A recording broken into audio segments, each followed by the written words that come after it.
Bonjour et bienvenue dans cette vidéo. J'aimerais vous parler aujourd'hui du matériel dont on a besoin pour l'apprentissage du dessin. Et d'ailleurs pas que dans l'apprentissage, parce que tous les outils dont je vais vous parler sont des outils dont on aura toujours besoin en dessin artistique. Donc premièrement, il va nous falloir des crayons, bien entendu.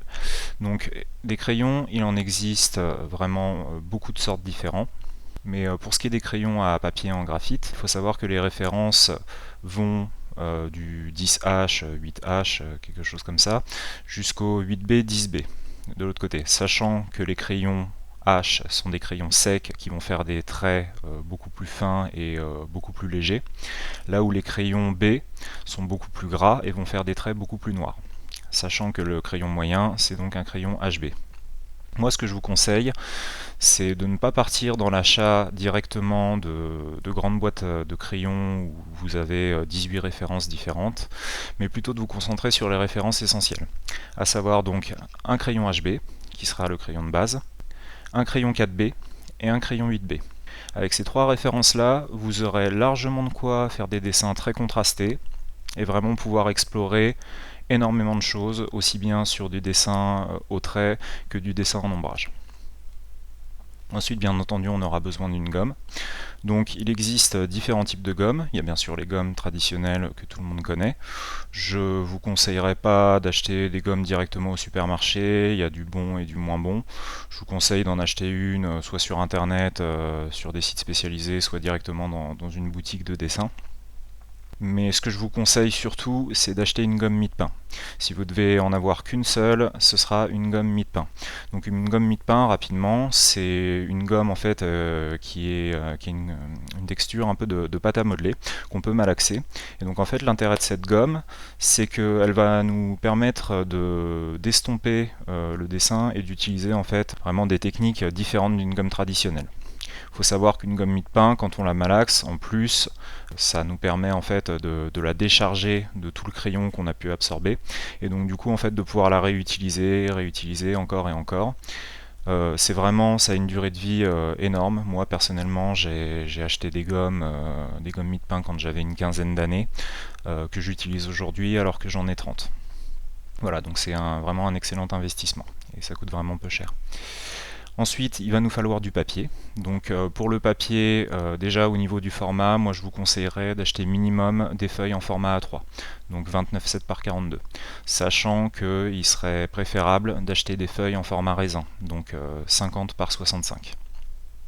Au niveau du type de papier, donc pour du dessin au crayon, moi je vous conseille soit de partir sur du papier canson à gros grains, comme vous avez déjà pu en utiliser en art plastique au collège. Mais moi, ce que je vous conseille surtout, c'est d'acheter du papier Ingres d'Arche. Donc le papier Ingres d'Arche, c'est un papier un petit peu particulier qui en fait a deux faces différentes. Une face qui a un grain qui s'approchera un petit peu d'un papier à aquarelle, un grain assez épais. Et de l'autre côté, en fait, on a une sorte de trame qui est gravée dans le papier, une trame quadrillée. Et donc en fait, on utilisera le papier Ingres d'Arche toujours de ce côté-là, du côté trame quadrillée. Moi personnellement, c'est vraiment ce que je vous conseille d'acheter, des feuilles d'Ingres d'Arche en format raisin. Après, bien sûr, si vous voulez faire des dessins plus petits, vous pouvez découper les feuilles en deux, voilà, ce qui vous donne un peu plus qu'un format A3, voilà, c'est comme vous le souhaitez. Et ce sera très bien comme ça. Ensuite, je vous conseille d'acheter un cutter, pas un taille-crayon. Sachant que le cutter vous permettra aussi bien de découper votre papier si vous souhaitez découper vos feuilles, mais aussi de tailler vos crayons. Je vous déconseille fortement de tailler vos crayons avec un taille-crayon. Je vous expliquerai ça plus tard dans une autre vidéo, mais voilà, je vous déconseille l'utilisation des taille-crayons. Je vais aussi vous parler de deux outils beaucoup moins évidents, mais qui sont pourtant essentiels. C'est un fil à plomb. Donc rapidement, un fil à plomb, en fait, l'utilité, c'est de l'utiliser voilà, comme un pendule, et du coup de le maintenir donc le plomb vers le bas, et qui va nous permettre en fait de voir les verticales. Une fois que le fil sera bien tendu et stabilisé, il va dessiner une verticale parfaite, ce qui nous permettra de toujours savoir comment est positionnée la verticale par rapport à ce qu'on dessine sur notre feuille. Et enfin, le dernier ustensile, c'est ce qu'on appelle une pige. Donc une pige, c'est ni plus ni moins qu'une baguette. Moi, je vous conseille de prendre une baguette à peu près de 25-30 cm, qui du coup va nous permettre de faire des mesures sur les modèles qu'on est en train de dessiner.